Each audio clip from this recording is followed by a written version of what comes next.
Loué soit Jésus-Christ. Sa paix soit avec vous.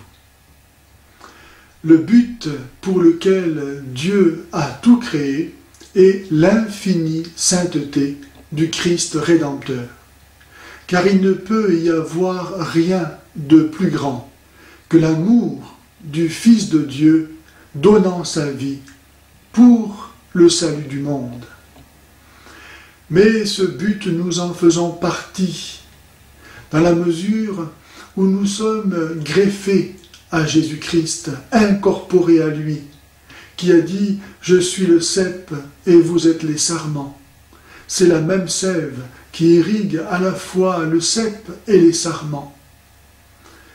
C'est en Jean 15, 5. Il ne pouvait pas y avoir de la part de Dieu un plus grand amour que le don qu'il nous a fait de lui-même, dans sa miséricorde rédemptrice, par laquelle il a non pas détruit les pécheurs en faisant tomber du haut du ciel le feu de sa colère, mais par laquelle il s'est incarné afin d'assumer cette nature humaine qu'il a créée et qui est bonne, qui lui rend gloire, parce qu'elle est de lui.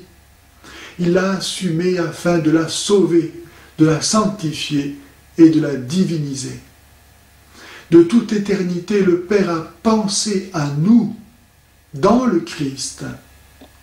Le Père nous voit, dans la mesure où nous sommes membres de l'Église, il nous voit dans le Christ qui est Jésus et les chrétiens qui lui sont unis par le baptême et l'état de grâce. De toute éternité, le Père a donc prononcé pour nous une parole qui est une volonté, qui est un mot par lequel il nous crée.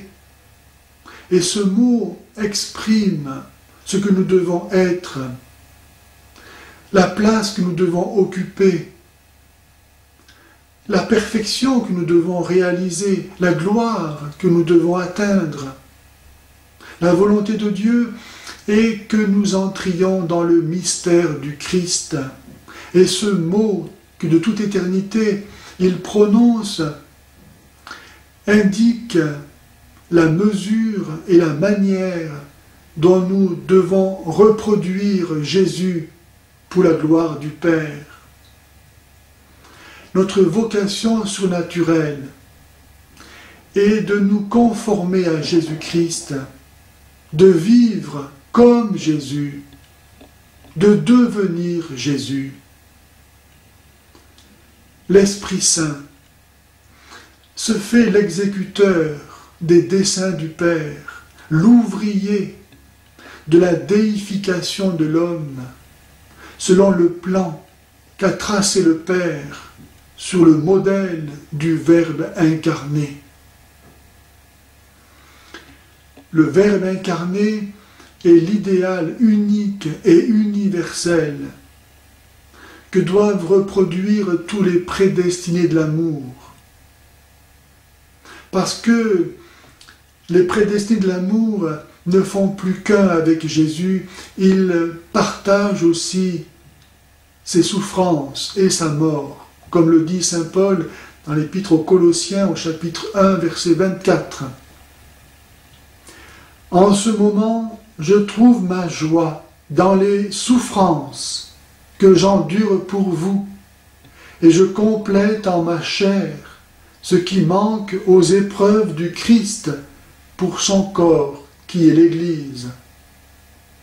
Dans la mesure où nous sommes unis à Jésus, nous partageons la mission de Jésus, mais alors, plus rien ne peut nous séparer de Jésus, comme saint Paul le dit encore dans l'Épître aux Romains, au chapitre 8, verset 35.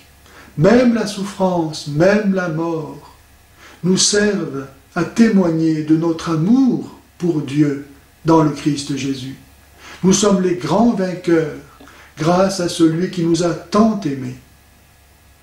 La Sainte Trinité, cette famille incréée, a ouvert ses rangs pour y introduire les membres de la famille humaine et leur donner de vivre de la même vie qu'elle.